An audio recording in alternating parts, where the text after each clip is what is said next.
Assalamualaikum warahmatullahi wabarakatuh. Halo semuanya, perkenalkan saya Emperor Effendi dengan NIM 0608 12822530032 kelas B Indralaya. Sebelumnya pernah nggak sih kalian dengar teman kalian ngomong seperti GG banget, auto kalah, atau mau AFK aja gitu? Nah, menariknya, kata-kata ini sekarang tidak hanya dipakai saat bermain game online saja, tetapi juga sering dipakai saat percakapan sehari-hari remaja. Nah, melalui esai saya yang berjudul Pengaruh Game Online dalam Membentuk Gaya Bahasa Remaja Indonesia, saya akan menjelaskan bahwa game online tidak hanya sekedar sebagai hiburan, tetapi juga memengaruhi cara remaja berkomunikasi. Nah, dalam era digital saat ini, perkembangan teknologi membuat game online menjadi semakin mudah diakses. Remaja dapat mengakses game online di mana saja dan kapan saja hanya dengan smartphone dan juga internet. Akibatnya, mereka sering terpapar istilah-istilah khas game, singkatan, maupun bahasa campuran asing. Contohnya seperti GG yang merupakan singkatan dari Good Game, AFK, Away from Keyboard, dan juga Noob yang berarti pemain pemula.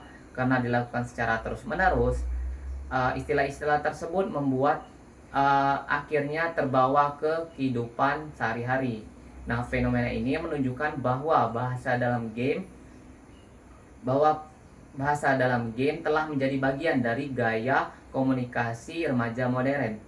Banyak remaja merasakan bahwa bahasa game itu lebih santai, lebih singkat, dan lebih nyaman dalam lingkungan pergaulan mereka. Contohnya seperti lu GG banget itu seringkali dipakai bahkan di luar konteks permainan. Namun, pengaruh game online terhadap bahasa tidak selalu positif. Terdapat beberapa penyimpangan bahasa yang sering dilakukan akibat komunikasi dalam game, seperti kesalahan morfologi, kesalahan ejaan, dan kesalahan sintaksis. Hal itu terjadi karena remaja kebiasaan berbahasa informal dalam bermain game online yang menyebabkan terpengaruh ke percakapan sehari-hari. Walaupun begitu, pengaruh game online sebenarnya tidak harus dipandang negatif.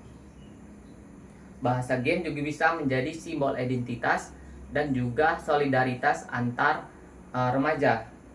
Selain itu, bahasa dalam komunitas game itu bersifat dinamis. Istilah-istilah dalam game itu terus memunculkan istilah-istilah baru seiring dengan perkembangan teknologi.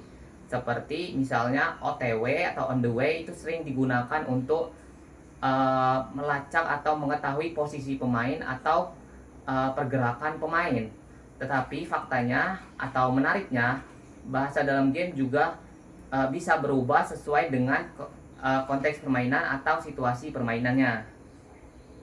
Karena itu, yang paling penting adalah bagaimana cara kita menyikapi pengaruh game online secara bijak. Remaja tetap boleh kreatif dalam komunikasi digital, tetapi juga harus memahami bahasa Indonesia yang baik dan benar, terutama dalam situasi formal. Orang tua, guru, maupun platform game itu sebaiknya menyediakan edukasi mengenai komunikasi yang sehat agar bahasa tetap sopan dan sesuai dengan konteksnya. Sebagai penutup, dapat saya simpulkan bahwa game online memang memiliki pengaruh yang signifikan terhadap gaya bahasa remaja Indonesia. Mulai dari munculnya istilah-istilah baru, terus istilah khas game, campuran bahasa asing, hingga perubahan pola komunikasi sehari-hari. Namun, selama digunakan secara bijak, remaja tetap bisa kreatif berbahasa tanpa perlu melupakan kaidah bahasa Indonesia yang baik dan yang benar. Itu saja dari saya. Terima kasih. Wassalamualaikum warahmatullahi wabarakatuh.